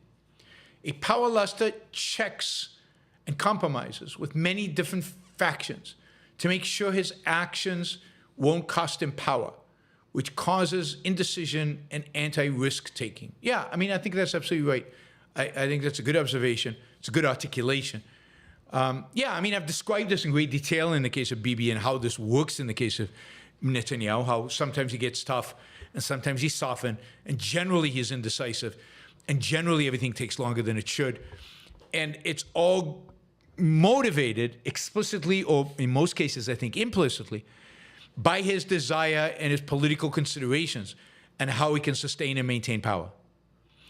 And a lot of the toughness vis-a-vis Hezbollah has come from pressure on Bibi rather than from Bibi's own commitment to the defense of Israel. And that pressure is political pressure. The pressure is, you better do this, otherwise you're not going to survive politically. So I think that's right. That kind of statism, where your source of power is from without. We're not talking about an authoritarian who can be a statist, who can impose his will. We're talking about somebody who can't impose his will, who's dependent on others in order to sustain his power, like Bibi is dependent on other politicians and other people to sustain his power. Somebody like Bibi has to sway with the wind, right? Has to sway with the desires of people that help him maintain the power. And when their desires happen to be right, aligned with the actual interests of the state of Israel, in this example, then it's good. Most of the time, not so. All right, let's see. Again, remind people that we have goals for the show that we have to kind of meet. So appreciate it if some of you would come in and support the show. It's supported by listeners like you, nobody else. Gabriel, well, the sponsors, not anybody else. The sponsors a little bit. What do you say to the populace who complain about how little Americans get when tragedy strikes, but we are giving billions to Israel and Ukraine? Well, I would say that Israel and Ukraine get a lot less than our domestic welfare programs, all our other domestic aid programs. I mean, it's a drop in the bucket, the amount of money that goes to Israel and Ukraine, as compared to all the money spent on domestic programs. When you say drop in a bucket, you're talking about what an individual gets as a drop in the bucket. But if you took all the aid to Israel and Ukraine and you divided it up across the entire population of the United States, it would also be a drop in the bucket. And it's costing you a drop in the bucket. The reality is that Israel and Ukraine are not the problem that is shaping the budget of the United States. The problem in the United States is not foreign aid. I mean, I would like to see foreign aid cut dramatically. And indeed, if the United States provided the right kind of foreign aid, like telling Israel, go do as necessary, just win the stupid thing. We'll give you less money if you take longer to win it. The faster you win it, the more money we'll give you. If they had an approach around winning, then, and they didn't handcuff Israel and Ukraine constantly, then these wars would be over and they would stop costing American taxpayers money. But you have to remember that these wars are, to a large extent, helping America defend itself. That is, they are vital, crucial, fundamental interests of Americans here. And that if you look at the deficits, if you look at the amount of money the United States spends what is it, $3-4 trillion? A budget deficit of $1 trillion? Then all the aid to Ukraine and all the aid to Israel is a drop in the bucket as compared to $1 trillion. It's just not even significant. It's not, 10% of $1 trillion is 100 billion. And, we're talking about less than 100 billion, so less than 10% of the deficit. Much less than, the entire spending. I'm not even sure, because, I don't know, we spent 60 billion on Ukraine, but over what period of time? And it's all weapons, and most of it is not really spending, so doesn't go to the deficit, because a lot of it is just transporting them equipment that we are not using and will never use. So it's not even coming off of, it's not even adding to the debt. It's not even a government expenditure, really. Anyway. So I think it's a bogus argument. I think, if those populists expressed any concern about budget deficit, government spending, government deficit spending, if they were willing to consider reforming Social Security and Medicare, if they were willing to talk about cutting welfare and cutting subsidies and cutting central planning on the economy, if they considered moving the U.S. economy to more freedom, then I take them seriously on Ukraine and Israel. But as it is, they want to increase spending in every area possible. They want to increase the deficit in every single area possible, except money to Ukraine and Israel. And that suggests to me that it's motivated by something very different, and it's primarily motivated by ignorance and stupidity and a disregard to American interests, and with a little bit of a hint of just hating anything foreign, anything outside the United States. So they're just not being honest about caring about government spending. And by the way, they shouldn't want to get money from the government. So complain about how little Americans get. Americans shouldn't get anything. The government is not there to hand out stuff to Americans or anybody else. America's there. The government is there to defend America. And if Israel and Ukraine are necessary for the defense of America, which I think to a large extent they are, then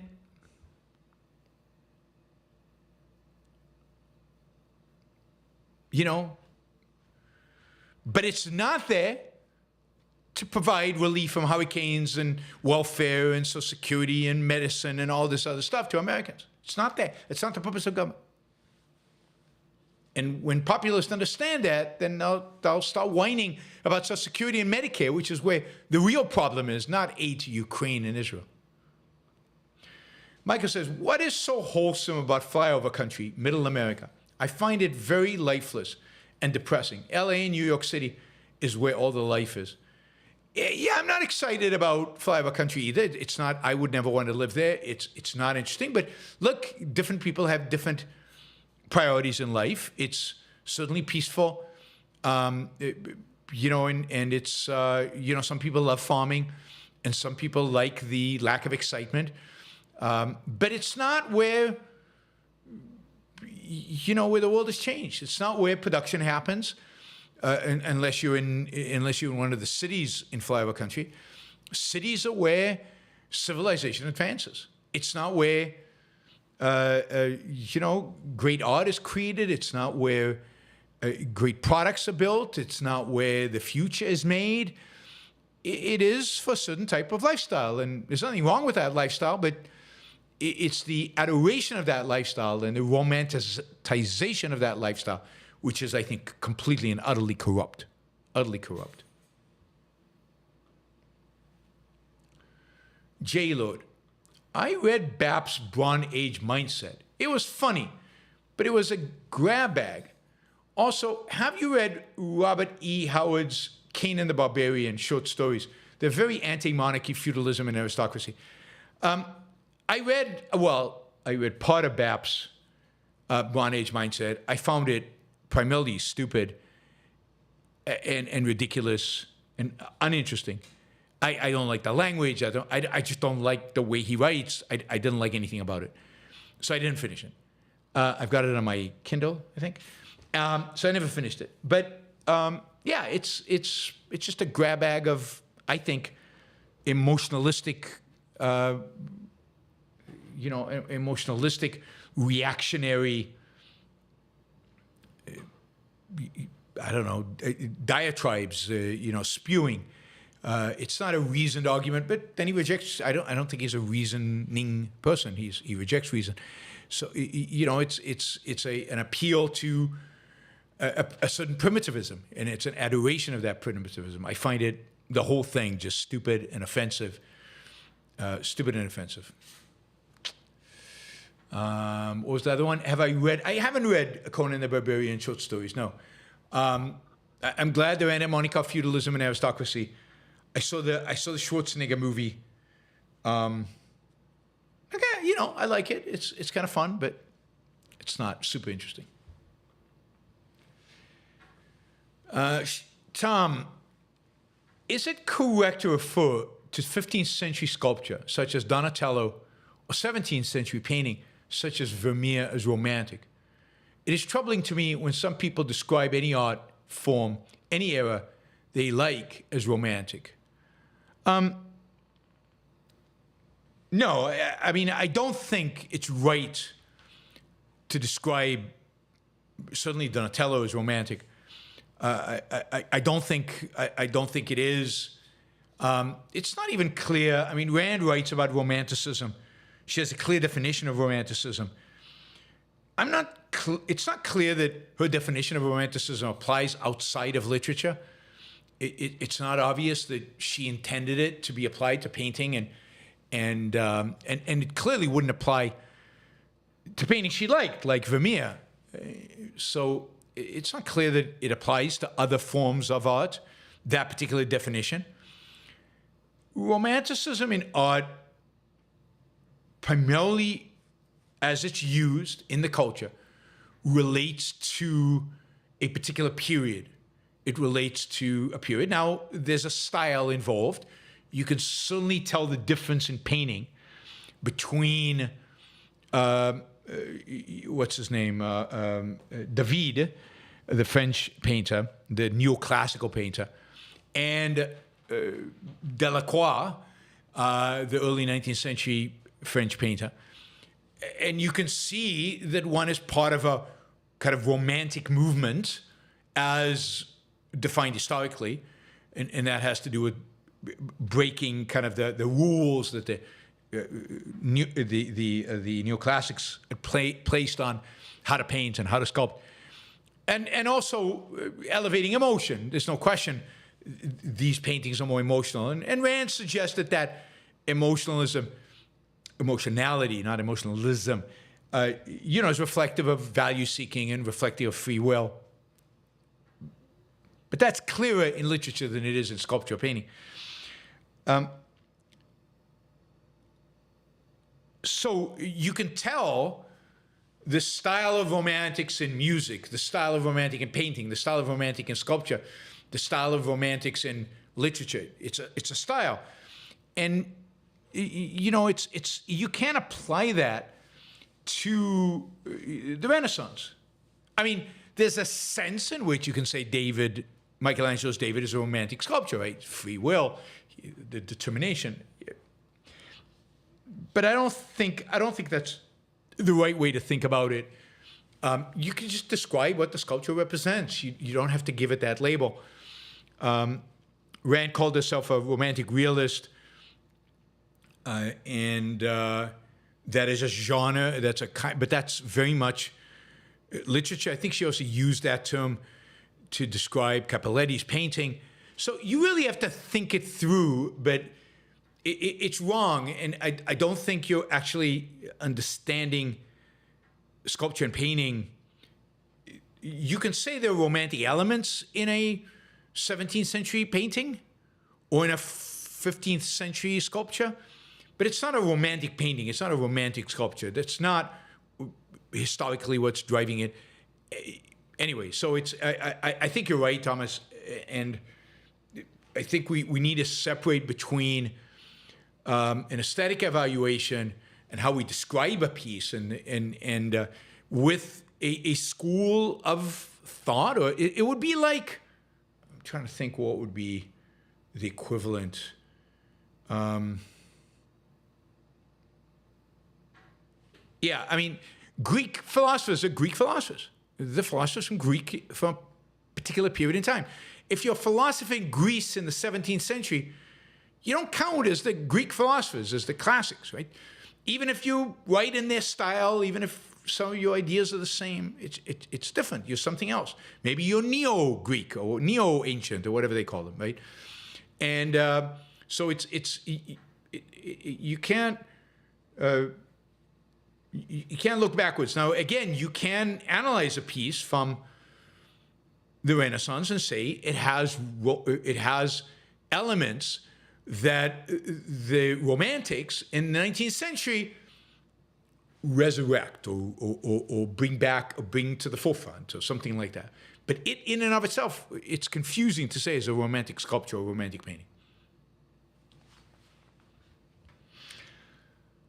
All right, forcing me to expand my horizons by thinking about these things, but it's good.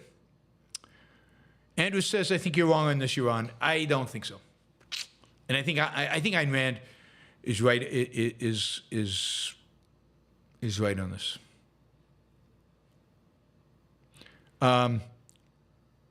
It would be wrong to recategorize and to say, okay, there are these categories now. Romantic means X in everything, and you can go back and categorize everything according to that. You would never say Antigone is a romantic play. It would be wrong, even though she expresses values and she fights for those values. And Leonard would never say that, right? So in his 8 great plays, he would never attribute romanticism to the Greeks. Romanticism is, first of all, is applied to, as a theory, is applicable to literature. We don't have a theory as applicable to all the other art forms. We just don't have it. We have, it's much more defined in terms of era than it is in terms of anything else. I mean, there's certain compositions of Mozart that have lots of emotion in them, yet you would never go back and call Mozart a romantic composer.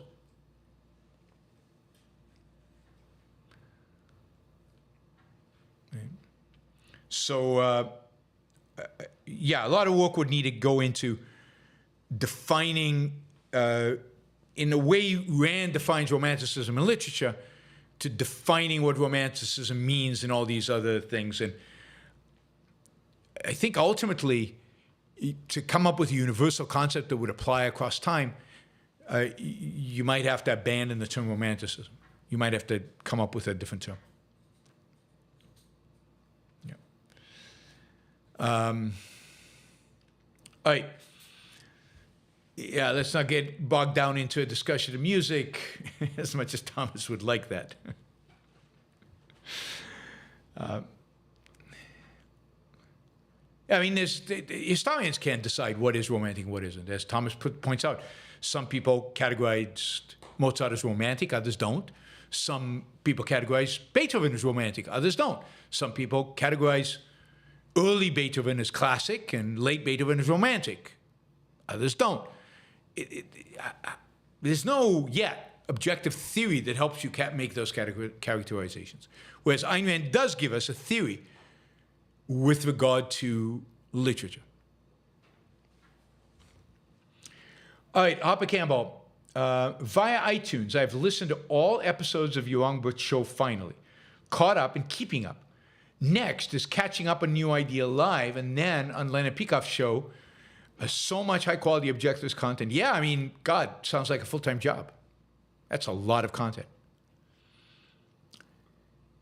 Esoteric says, hey, Yaron, another question. Price transparency in the medical field. What obligations does the firm have, if any, under objectivist ethics? Thank you. Well, that depends. They have no obligations.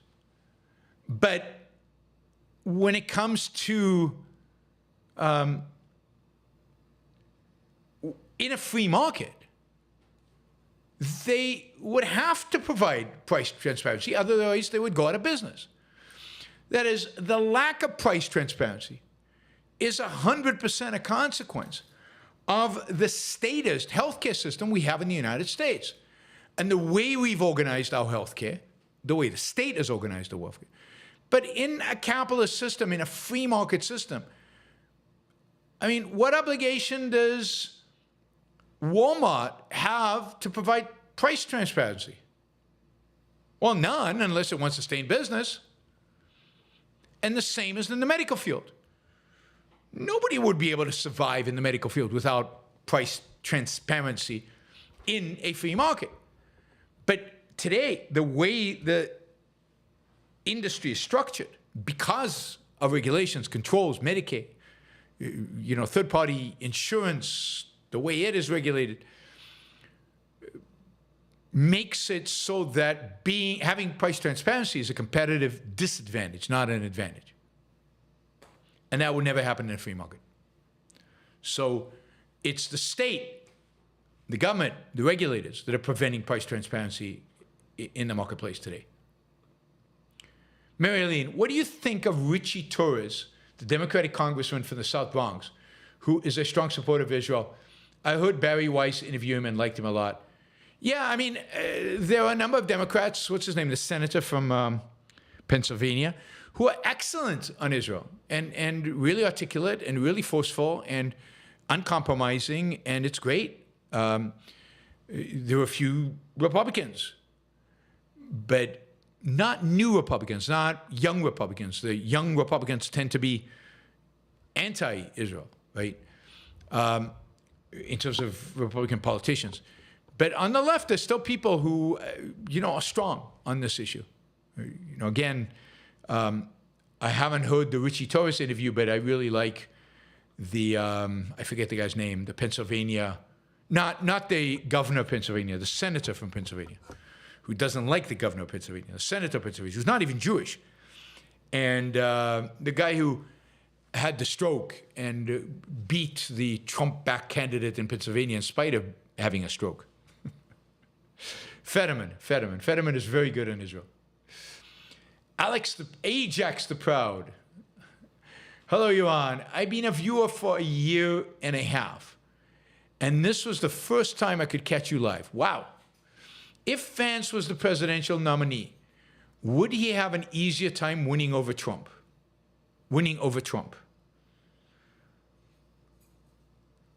I think so.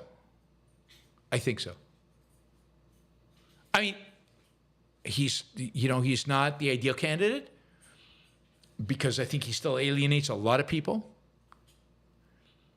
But Trump alienates even more. But I don't know. I'm not that good at, kind of politics at that level. I still think Nikki Haley would be a slam dunk here. She'd be beating Harris easily. I think J.D. Vance would be a more scary presidential candidate than Trump in many respects. He's actually committed to really, really, really bad ideas. He's not like Trump, who's a complete empty vessel. And it depends who pours their stuff into him will determine what kind of a president he is in terms of the content. Liam, do we owe our lives to Aristotle? We certainly owe the quality of our lives, standard of living, level of material wealth, all of that, we definitely owe Aristotle. There's no question. Aristotle, who made the Renaissance and ultimately the Enlightenment possible, and the Enlightenment is what we are cruising on today. Unknowingly, we are living off Enlightenment values, which are basically ultimately based on Aristotelian values. Even though many in the Enlightenment would deny that completely, and they claim to hate Aristotle because they associated with him. They associated him with the Catholic Church. Liam, who was the first philosopher who claimed there was a problem with induction? I don't know. Good question for philosophers. I don't know. Certainly Hume is known for that, but I'm sure It goes way back. I wouldn't be surprised if it goes back to ancient philosophy, to Greece. Some of the Greek philosophers. All right, a reminder, if you want to support the show, now's a good time to do it. You can use a sticker, 99 cents to $500. Yeah, we're behind. It would be great to catch up a little bit. We got 7 minutes before the close of the second hour, and we've got a little catching up to do to fund that second hour, so please consider it.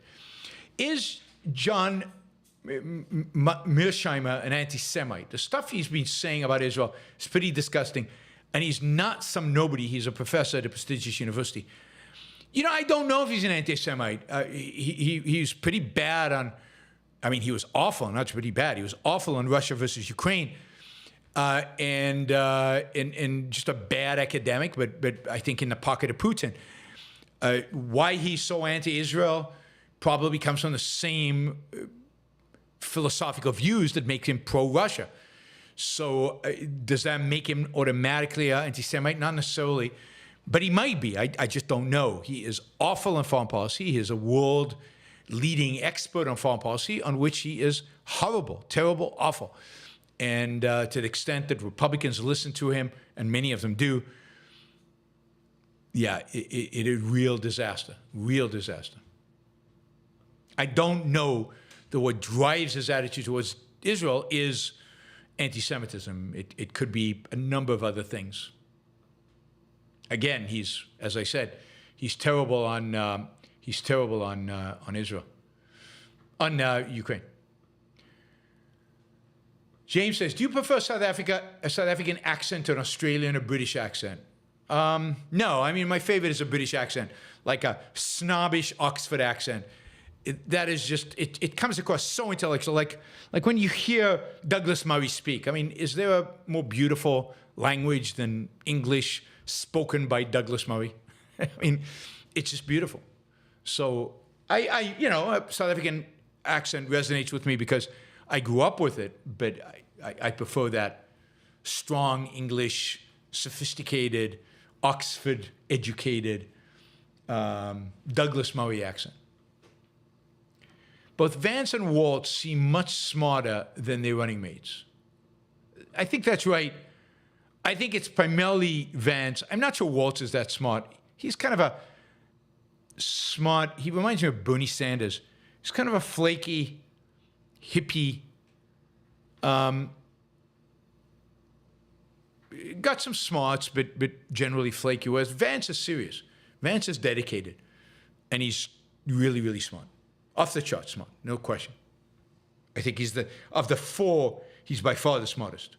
None of them come close. Not necessarily a compliment, of course. Harper Campbell, Jimmy Carter just turned 100. Does he deserve to live this long? I don't know what that means. I mean, it's not how long you live, it's the quality of your life. And I have a feeling that he's had a pretty miserable life. So, so be it. Hunter, missed part of the show. Have you reacted to Julian Assange's first public comment since being released? No, I haven't seen it. I'll have to look it up. I haven't seen it. I'll check it out. I assume it's not good.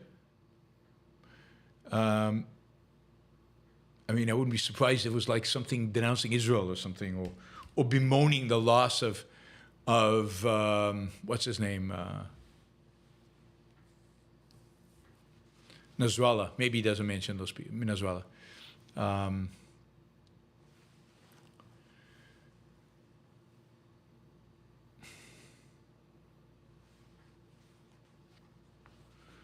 Yeah, I mean, I could see. He says, I'm not free today because the system worked. I'm free today after years of incarceration because I pled guilty to journalism.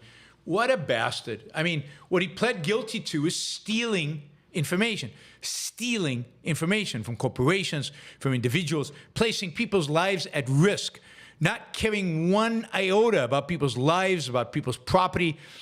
He is a real bastard. He should, I find it unfortunate that he was ever released.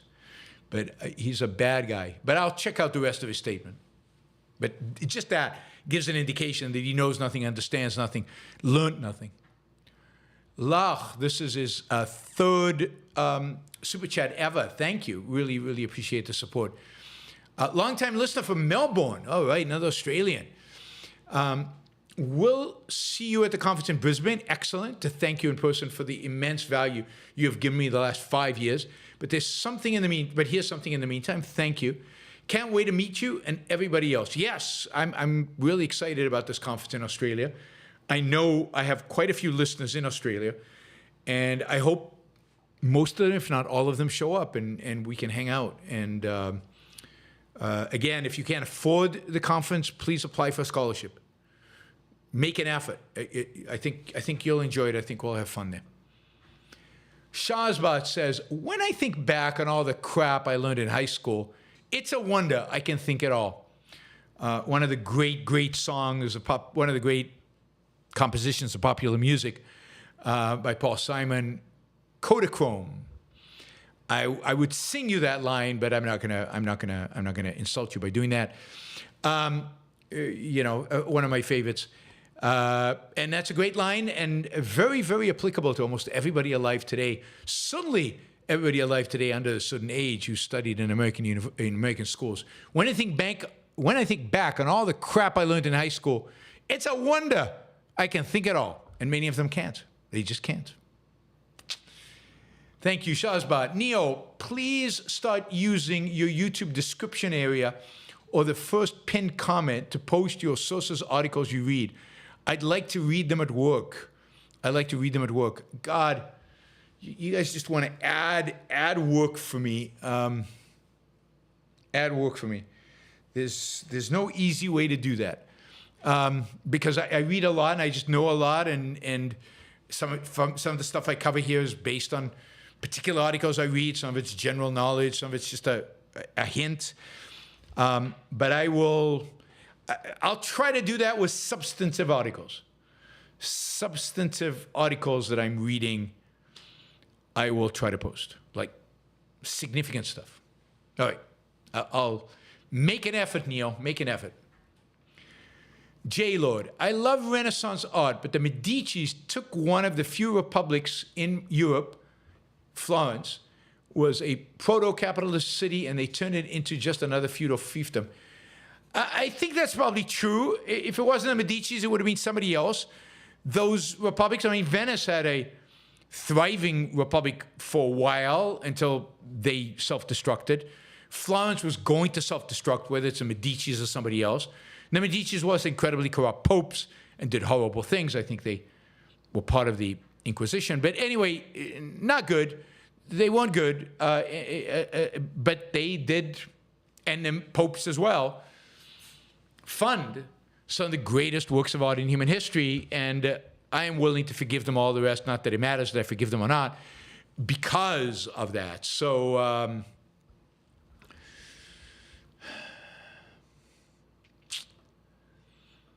Wesley Lopez, unions are less supportive of Kamala than of previous Dem presidents, including Biden. Much as I hate it poll, it does seem Kamala's race sex is a factor. Probably. I think that's right. I think there's no question in my mind some people won't vote for Kamala because she's a woman. Some people won't vote for her because... you remember what, what's her name said to Vivek? She said, I love your policies, but I'd never vote for you because you're an Indian. He still had her on the show. Ann Coulter said that to Vivek, to his face. I would have slapped her. So yes, I think that a lot of people won't vote for Kamala because of her race and because of her gender, which is sad.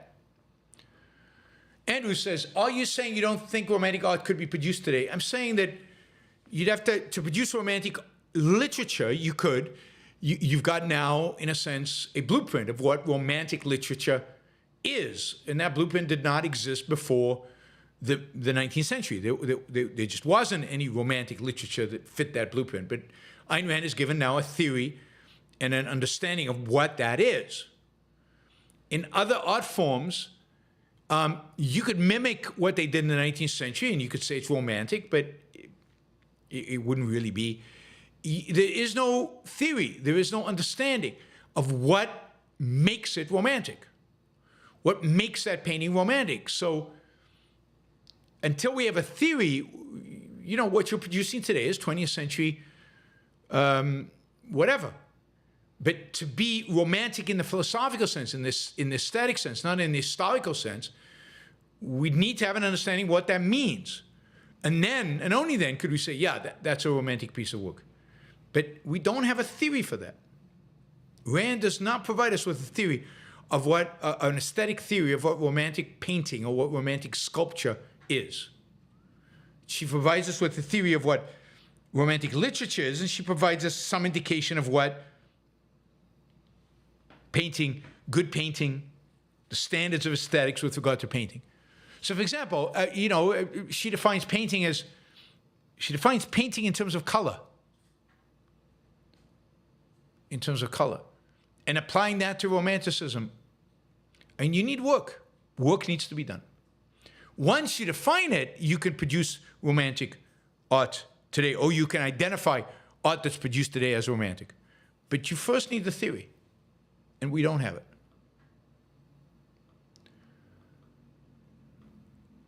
Ajax asks, have you seen the Akira Kurosawa's film Ikiru? I think it might be my all-time favorite. Wow.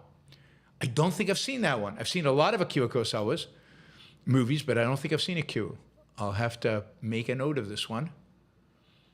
And make a note and watch it sometime soon. All right. All right. Jeremy, is the last Super Chat question. This is the last Super Chat question for today. Government attempts to mandate transparency in healthcare are simply adding more regulations on top of the existing rules that caused the lack of transparency in the first place. Agree completely. Absolutely. You can't solve this problem with regulations.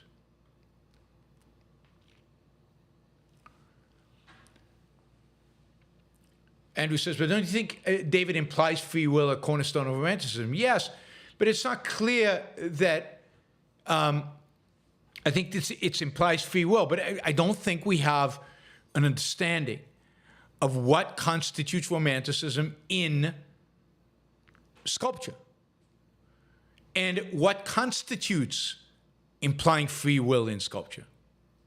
Now, I think it does, but we don't yet have the tools, the understanding, the proper perspective.